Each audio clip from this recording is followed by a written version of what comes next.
I wonder what you would try if you could not fail at it. What would you try to do in this lifetime if you 100% there was no failure, you were guaranteed to succeed at it?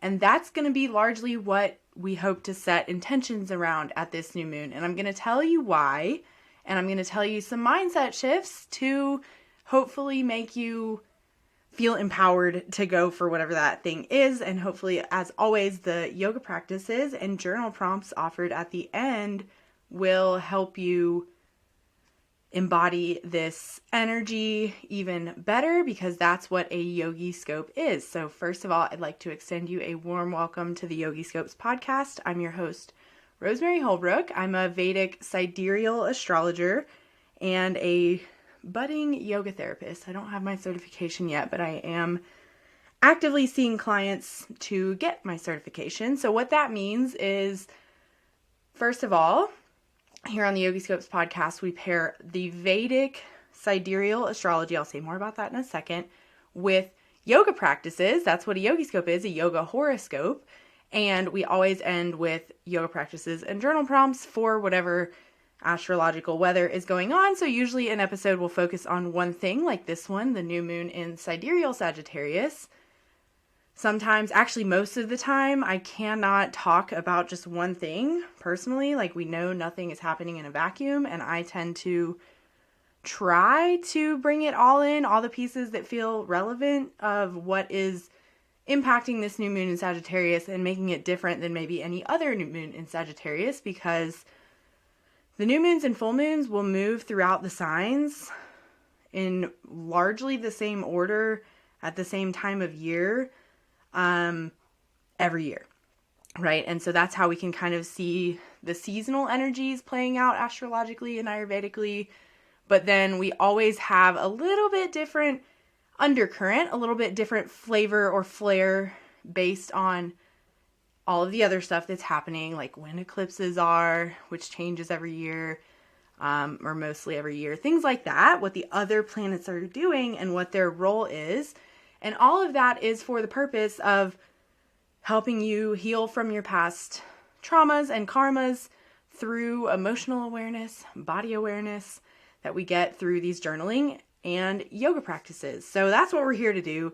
Welcome. I did say I would say more about the sidereal zodiac. So FYI, if you're out there on the internet existing, minding your business, not minding your business, whatever, especially if you use social media, or I find that most people, when they're earlier on, or not, maybe even not early in their astrology journey, when they want to start diving deeper into astrology, so you have to be somewhat not brand new usually. When you start diving deeper, we're usually getting our information about what's happening astrologically from searching the internet, either whether that's search engines, or I guess now a lot of people use social media to search things more often.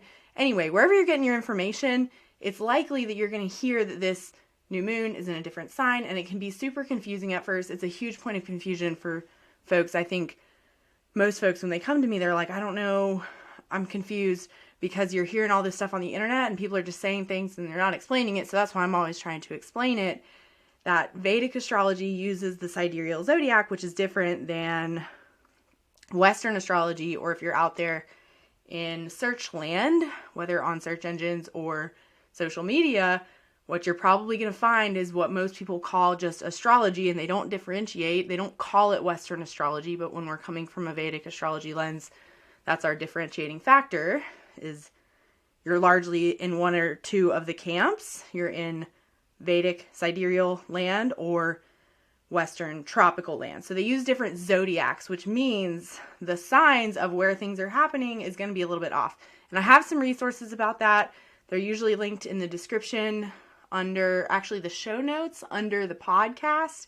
So if you're watching this on YouTube, go find it on a podcast player. I don't know. Sometimes I do actually put it on YouTube too, but you can also go to my website, yogiscopes.com/blog, or just yogiscopes.com and click on articles at the top, and you'll find some resources there about more of the difference. So anyway, that's all to say.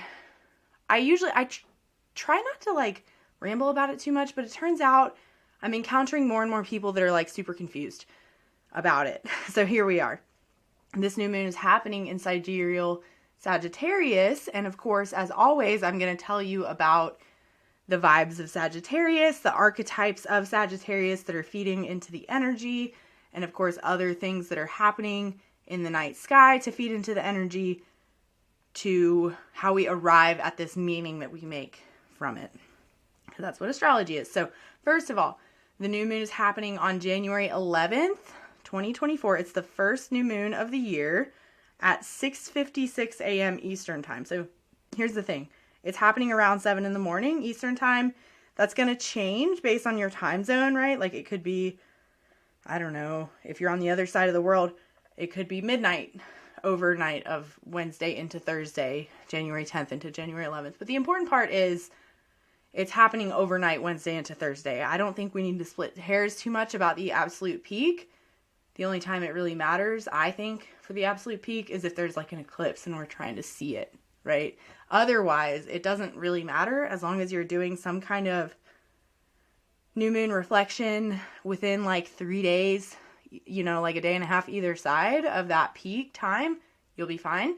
I am, as it turns out, very anti-dogmatic, I suppose.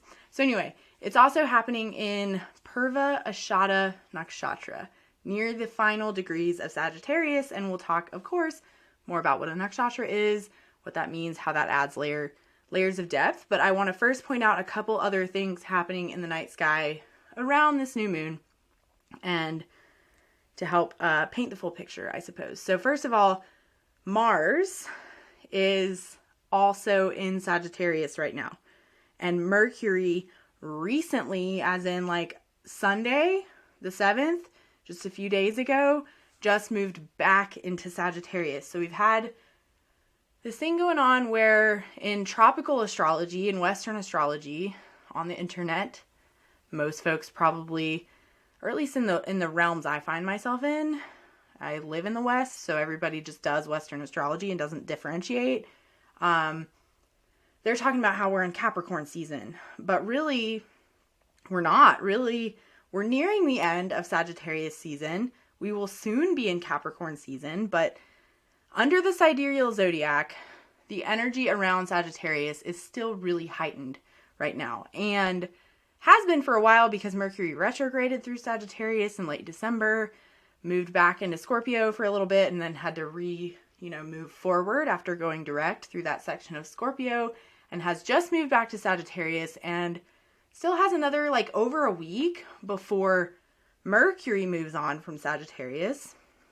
And this new moon is happening in Sagittarius, which means the sun is still in sidereal Sagittarius and will be there because a new moon is when the moon and the sun conjoin in a sign. And so the sun will be there until this Sunday, January 14th, when it moves into Capricorn. And so I would urge you, maybe if you're one of those people, I get comments on YouTube sometimes, people are like, excuse me, it's not in Sagittarius, it's in Capricorn, or whatever. People want to correct me. If you're one of those people, I highly doubt you're still listening by now. But if you are, and you are still listening, then I would urge you to try on for size, or especially if you're just unsure, you're I don't know which system is right. I see value in both, whatever. Don't know where to turn, what to listen to, maybe don't know enough to form an opinion. How have the last few weeks of your life felt? So I would wonder if they have felt more like setting broad goals, envisioning how you want the year to go. Maybe you've even been doing vision boards, and considering how your values play into your vision for the year or whatever. Or have you been really I don't know, doing the work of whatever you're envisioning for the year? Have you already started on doing that work? And so those two archetypes are really illustrative. Is that how you pronounce that? They really well illustrate the difference between Sagittarius and Capricorn energy. And so Sagittarius energy has been heightened for the past several weeks, going on a month now. We're almost to the beginning of Capricorn season, which is marked by the Sun, Mercury, Venus, all moving there and heightening the energy around Capricorn. But we have still been in Sagittarius energy, which has more to do with thinking philosophically, thinking about how your values play into how you want to show up in the world, setting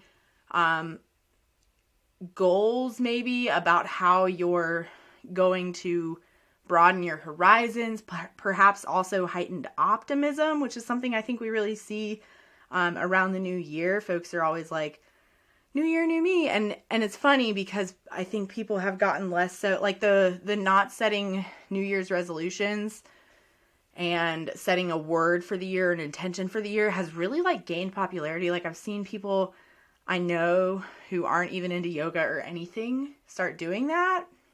So that's gained popularity, but that's still a very Sagittarius thing, right? And Capricorn energy is more like, how are you going to build the structure into your life to like just get down to business and do the work, right? That's more Capricorn energy. And we really don't see that until mid to late January into February. And what I'd like to point out about that is that maybe you have been trying to, since the first, do that whole new year, new me thing. I'm going to start doing something different. And maybe it hasn't felt right. Like it hasn't felt easy. And that could have to do with starting a new habit, but also the energy as we move more into that Capricorn season, really largely like next week and beyond, will be more supportive of that. So now is really the time, especially at this new moon. I'm getting ready to tell you why, but I was hoping that explanation, question, I guess, would help with understanding these energies. So now, especially at this new moon, like I was saying, is a time to really get clear on your vision for the year, right? And maybe even beyond the year, but especially for like now until 6 months from now, when there's a full moon in Sagittarius, that kind of thing. Like what for the bulk of this year are you going to focus on, bring to life? In what ways do you want to like expand your horizons? So that's, we'll get into more about how to sort of parse that out in the journal prompt section. Let's talk a little bit more about the qualities of Sagittarius and the nakshatra where this is happening of Purva Ashada to just further paint the picture, I suppose. So first of all, Sagittarius is a fire sign ruled by Jupiter. So that sort of passionate and philosophical, maybe also like passionate about your beliefs energy is really high in Sagittarius. So on the positive side of Sagittarius energy, so also like what you might be setting your intentions around at this new moon would be things like considering your values and what are your ideals and what ways do you want to be passionate in expanding in that direction, right? But the unfavorable side is, in my opinion, being perhaps blunt, like speaking your truth but having no like kindness to it, that fiery. So when we're pairing the fiery with Jupiter, like when you're just like, I'm just going to say this because I believe it to be true, but you're not, you're saying it in a fiery way that can burn other people and not toning it through a lens of kindness. That's kind of a shadow side. I don't know. I'm not going to lie. I used to be one of those people in my like teenagehood that was like, well, I'm just blunt. And if you don't like it, like that's your problem kind of thing, you know? And I had to learn personally that that's not the way. Like, you're not going to convince anybody that way. You're just going to hurt their feelings. Anyway, that's just my opinion. That's something I've had to work through in my own chart based on a different placement. But that's the vibe of Sagittarius. So at any new moon in general, it's when the moon and the sun come together in the sky. It's a dark moon because of the moon and the sun being at the exact same point in the sky. The moon is not reflecting any of the sun's light. So it's completely dark. It's darker out at night.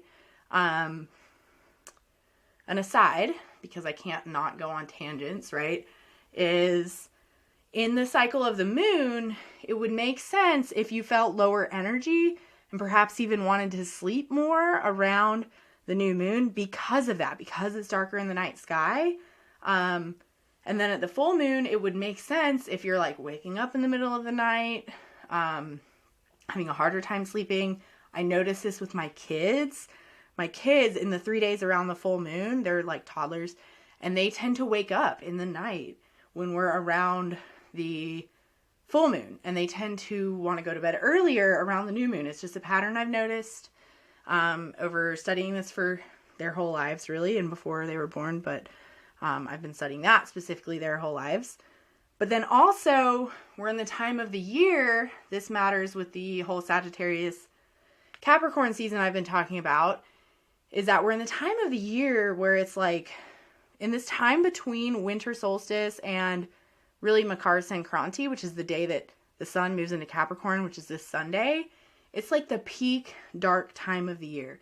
In fact, Makar Sankranti is celebrated in India as the day the sun starts moving northward again. So it's like the winter solstice is the darkest day of the year, and it really does start, the days start getting longer, but I believe, I don't know, I haven't checked the astronomy of this, but this is the explanation of Makar Sankranti, the day the sun moves into Capricorn, which usually falls around January 15th, give or take, is when the sun actually starts moving northward in the sky. So, you know, in the winter time, the sun will just move across the southern horizon. It doesn't even come all the way up to like high noon, 12 o'clock in the sky. It doesn't come directly overhead. It actually moves south and moves across the southern horizon.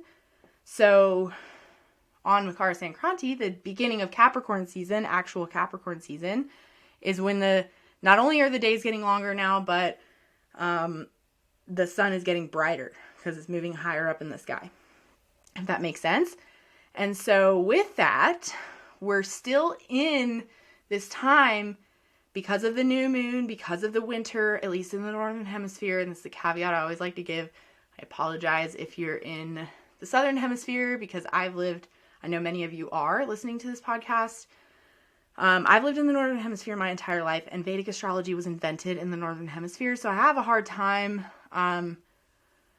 wrapping my head around how that plays out in an embodied sense archetypally when the seasons are opposite. But so I'm speaking from perspective of the northern hemisphere. And if you want to explain it to me, I'd so be open to that. You can email me, rosemary@yogiscopes.com. You can hit me up on social media, Yogiscopes on like whatever platforms. The Facebook group would be a good way to do that. If you just go to Yogiscopes on Facebook and find the Facebook group that way. Anyway, we're just in this time, at least in the northern hemisphere, but because of the new moon, because of winter, where we're laying low.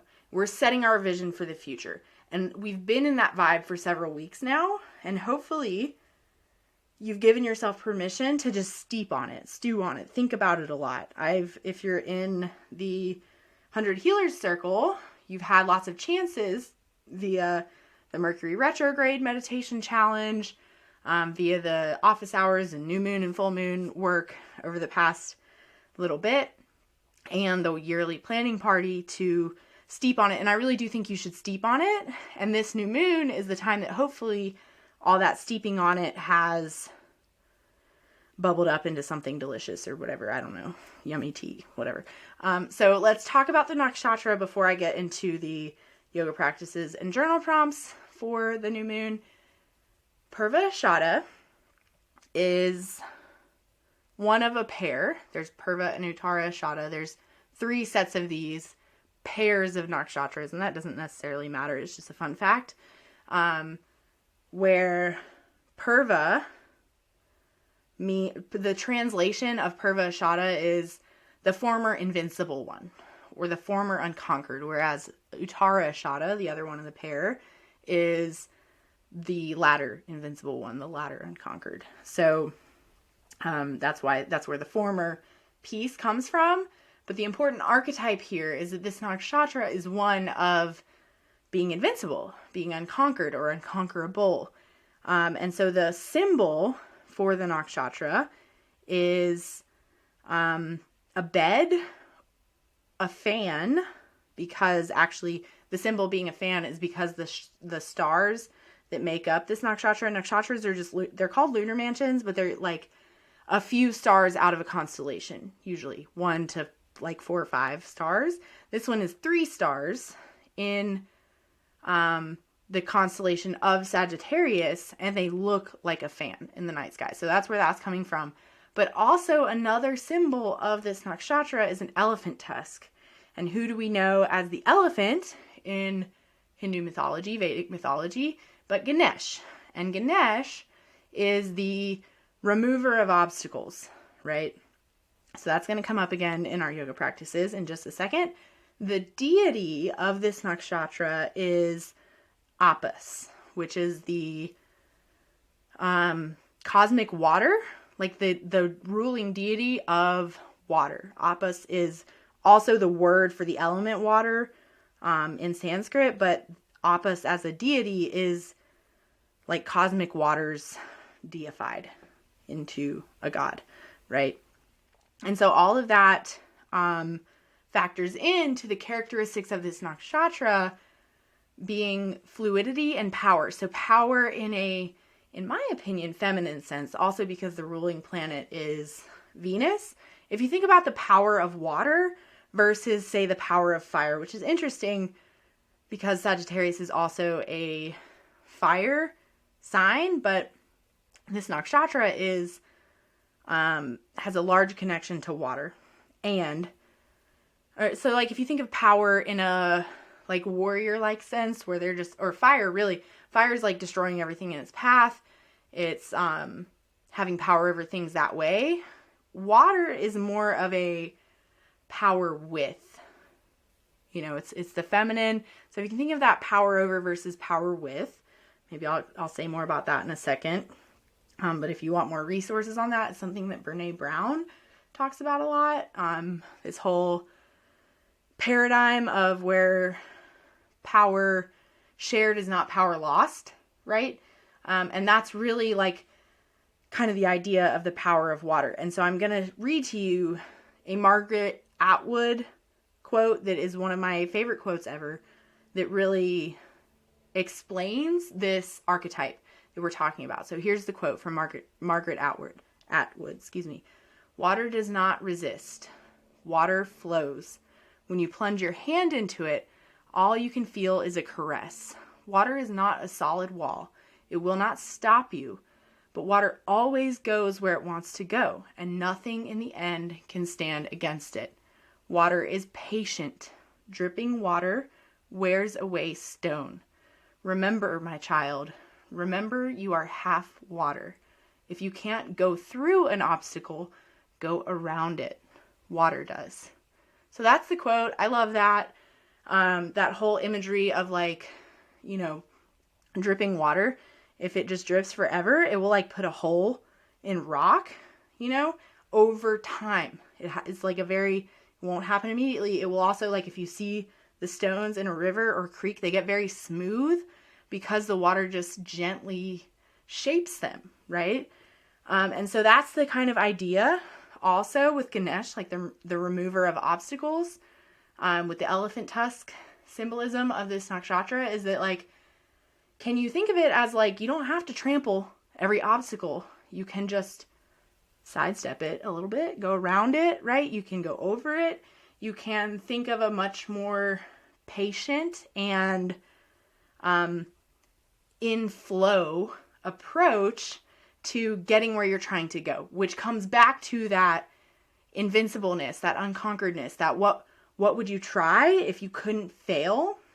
What if you changed your mindset around failure to instead be patient with obstacles? Every time you encounter an obstacle, it's not a failure, it's something to be patient and flow with and flow around or go over or slowly over time smooth it away, right? Instead of thinking of this like fiery, I'm just going to burn it all down, or as soon as I hit an obstacle, like water hitting a rock, water doesn't stop when it hits a rock, right? And when need be, water can also be super powerful. Like water can, you think in the form of like waves, it's like with, or like surface tension. I don't know. Have you ever jumped in water from really high up? That's actually like, I think about that sometimes with, like water will not stop you.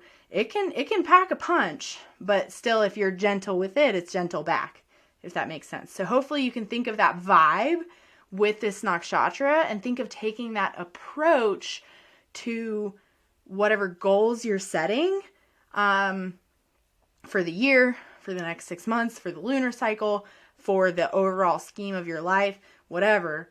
Hopefully, at least this is how we approach it in our yearly planning party that we do every year. There's guided exercises in the 2024 planner that you can still get if you go to yogiscopes.com/2024.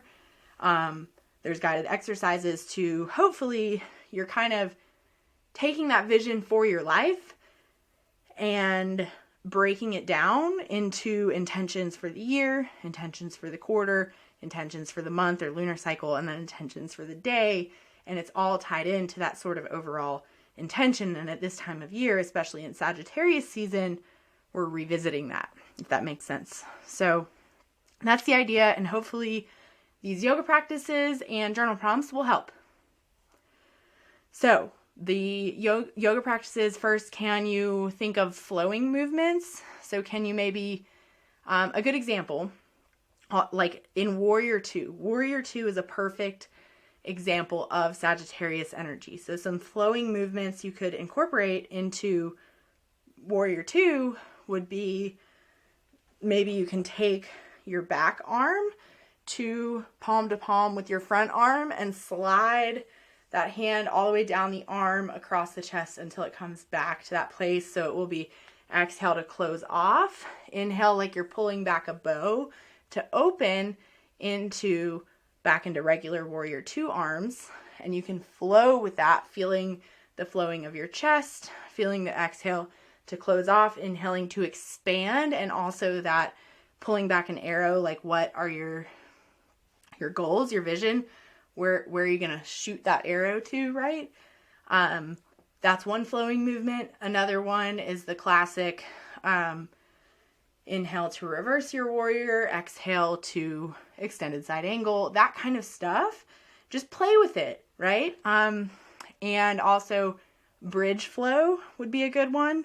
So it really connecting to your hips and thighs and the engagement of your glutes and hamstrings and flowing, in and out of bridge pose and seeing if you can make it a flowing movement. And then another is the Ganesh mantra, of course, which is Om Gam Ganapataye Namaha.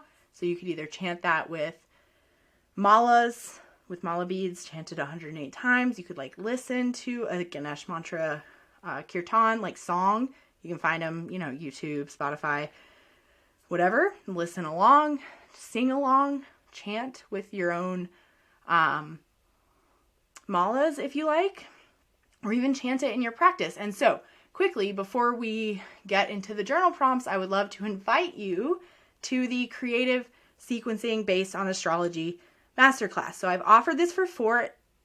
It's free, and I have updated it. In my opinion, it's a lot better than last time. There are 3 time slots that you can choose from to attend. So you'll go to yogiscopes.com/masterclass to choose a time slot that works for you. They're all live. They're on Zoom with me. You can ask me questions at the end about anything you want to. And they count as an hour and a half of continuing education credit through Yoga Alliance. And so the reasons you might like to come is if you're enjoying the yoga practices that for the astrological weather, if you want to learn how to do that, the logic behind it. And also it's especially geared at yoga teachers. So do you have to be a yoga teacher to come or to enjoy it? Absolutely not, because we are also going to focus on your personal practice and how to bring this stuff into your personal practice. But there will also be tips and strategies for yoga teachers to no longer feel burnout, No longer feel like you're over planning your classes with those kind of things that you have to throw out the window to teach who actually shows up in front of you. No longer feel like you're under planning your classes, where you might have had that happen a bunch of times where you're like, oh, I had this whole plan and the people that showed up are just, this is absolutely not going to work for them. So you have to throw it out the window and teach something on the fly. But then you're like, is my message really landing when that happens? It's going to have the answer to that. Some actionable tips and strategies how to not feel that way anymore. And of course, as I'm sure you could guess, we're going to talk about how astrology, I think, in my opinion, in my very educated and well-practiced opinion, is the answer to that, and the answer to letting our yoga practice flow over time and change over time, our personal yoga practice. So I would love to see you there. The creative sequencing based on Vedic Astrology Masterclass. You can go to yogiscopes.com/masterclass to sign up. The first date is January 16th, next Tuesday, and there are a couple more to choose from over next week. So I would love if you could join us. It's free. It counts for contact hours of continuing education credit, and you can ask me all your questions. I would be so delighted if you came. So here are your journal prompts for the new moon in Sagittarius. So back to that first question that I posed to you. If you were invincible, couldn't fail or lose, what would you try? And what do you want to be in flow of as if you couldn't be defeated? So with that, I would urge you to perhaps look back at maybe things you've tried before, pursuits, or, activities, ways of being, identities that you've tried before that you maybe quit when it got hard, right? Is there some element of that? And with that, the next journal prompt is, in what ways could you be more like water when you encounter an obstacle? And so with that, I want to read you this Margaret Atwood quote one more time, and we'll end on that note. So Margaret Atwood says, "Water does not resist. Water flows. When you plunge your hand into it, all you feel is a caress. Water is not a solid wall. It will not stop you, but water always goes where it wants to go, and nothing in the end can stand against it. Water is patient. Dripping water wears away stone. Remember that, my child. Remember you are half water. If you can't go through an obstacle, go around it. Water does." And with that in mind, please keep your feet on the ground, your head in the stars, and stay in the light. Until next time, friends, take good care of yourselves.